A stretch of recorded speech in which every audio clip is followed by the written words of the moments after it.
Bienvenue dans cette vidéo de remédiation en mathématiques. On présente ici quelques situations de proportionnalité, ou de non-proportionnalité d'ailleurs. Voilà l'énoncé. Donc première question, quelles sont les formules donnant la longueur et l'aire d'un cercle à partir de son rayon? La longueur d'un cercle est-elle proportionnelle à son rayon? L'aire est-elle proportionnelle à son rayon? Alors on rappelle que lorsqu'on a un cercle, la longueur et l'aire du cercle, la longueur c'est plutôt ce qu'on appelle le périmètre en général, donc périmètre du cercle, c'est 2πr, alors que l'aire du cercle c'est πr carré. 2πr, on peut l'écrire comme étant 2 fois pi, et le tout qui multiplie r. Tandis que πr carré, on peut l'écrire comme pi fois r, c'est-à-dire pi fois r, et volontairement je mets une parenthèse ici, fois r.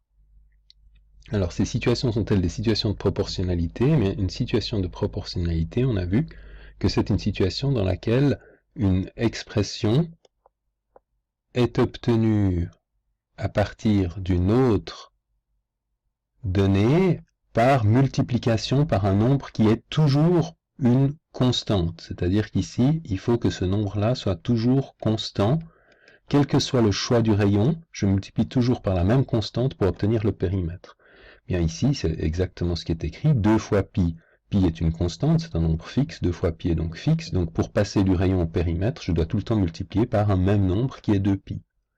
Par contre, pour obtenir l'aire à partir du rayon, mais je me rends compte que je dois multiplier ici par pi fois r, et pi fois r n'est pas du tout, bien sûr, un nombre constant, puisque pi fois r varie lorsque r varie. L'idée ici, c'est que quand je fais varier r, c'est toujours le même nombre. Tandis qu'ici, si je fais varier r, ben, pi fois r dépend de r. Donc ce n'est pas une constante. Donc la première situation est une situation de proportionnalité, alors que la deuxième situation n'est pas une situation de proportionnalité.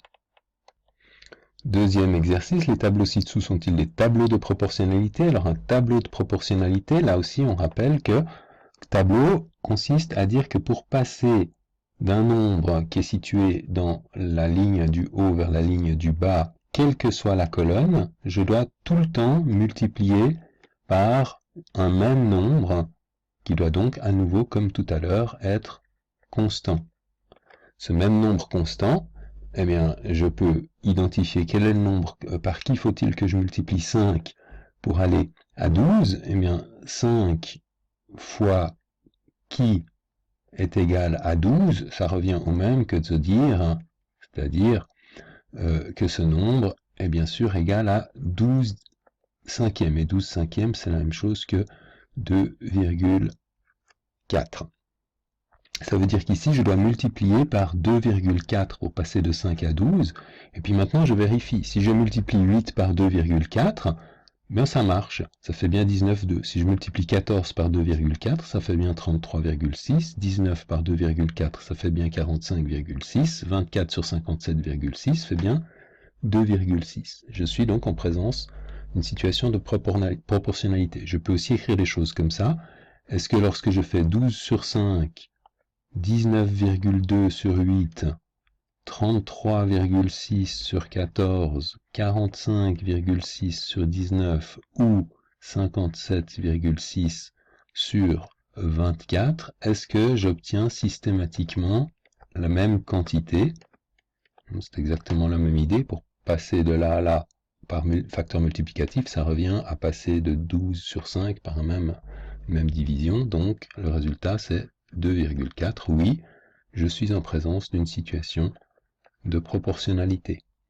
Par contre, celui du dessous, on voit que si je fais, donc ici je passe à le tableau du dessous, si je fais 8 sur 12, est-ce que c'est la même chose que 12 sur 18, est-ce que c'est la même chose que 20 sur 32, etc. 8 sur 12, ça fait 2 sur 3, donc celui-ci est égal à 2 tiers. Ici, 18 sur 12, on peut simplifier par 6, ça fait aussi 2 tiers, tout va bien. Par contre, 20 sur 32 va faire, si on divise par 4, 5 sur 8, et puis 2 tiers et 5 huitièmes, c'est pas la même chose. Donc pour passer de là à là, j'ai multiplié par j'ai divisé par 1,5 ou multiplié par 2 tiers, si vous voulez, on va faire les choses comme ça, multiplié par 2 tiers, de là à là, j'ai multiplié par 2 tiers, mais tout d'un coup, par passer de là à là, je dois multiplier par 5 huitièmes. J'ai changé de nombre, donc ça n'est pas une situation de proportionnalité. Puis enfin, le dernier exemple, approche graphique. Les situations de proportionnalité, on les repère comme étant des situations dans lesquelles les données sont absolument alignées, donc alignées sur une même droite, et cette même droite doit passer par l'origine. Donc ici, on se rend compte que nous avons des données alignées sur une droite, les données ce sont ces points-là, ces 4 points sont alignés sur une droite qui passe par l'origine, c'est donc une situation de proportionnalité, alors que cette situation, on a l'alignement, mais ne passe pas ici par l'origine, donc ça n'est pas une situation de proportionnalité, et ici on passe par l'origine, enfin, les données semblent alignées sur une courbe qui passe par l'origine, mais la courbe n'est pas droite, donc ça n'est pas une situation de proportionnalité. Voilà pour ces 3 exemples dans lesquels il s'agit de reconnaître les situations de proportionnalité.